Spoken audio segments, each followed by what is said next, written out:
নমস্কার, আজও একটা অঙ্ক নিয়ে এসেছি। অঙ্কটা বলা আছে কি, একটি ঘরের দৈর্ঘ্য, প্রস্থ, উচ্চতা যথাক্রমে 5 সেমি, 7 সেমি ও 10 সেমি।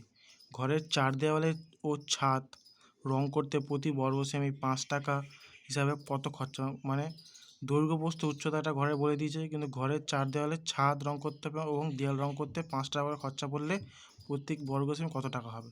এটা ঘর মানে আমরা জানি আয়তক্ষেত্র। উত্তর হবে 1375 টাকা। দৈর্ঘ্য, প্রস্থ, উচ্চতা পেয়ে গেছি।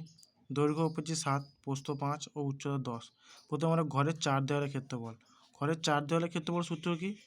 উচ্চতা ইন্টু আয়তক্ষেত্রের পরিসীমা। তাহলে উচ্চতা 10 আর পরিসীমা কি 2 ইন্টু দৈর্ঘ্য প্লাস প্রস্থ। তাহলে 10, 7 5 12 আর 12 দুগুণে 24।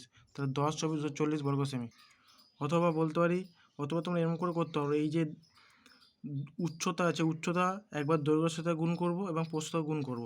তাহলে 7 গুণ 10, 5 গুণ 10 এবং তার সবার দুটো যোগ করে তার সঙ্গে 2 গুণ করব।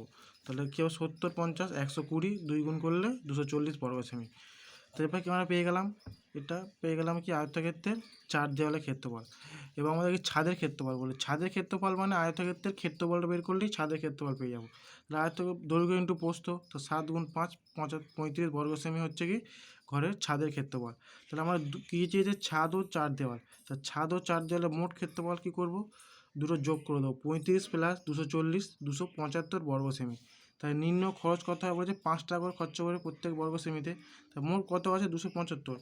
তাই 275 ইন্টু 5 1375 টাকা। আশা করি সব বুঝতে পেরেছ।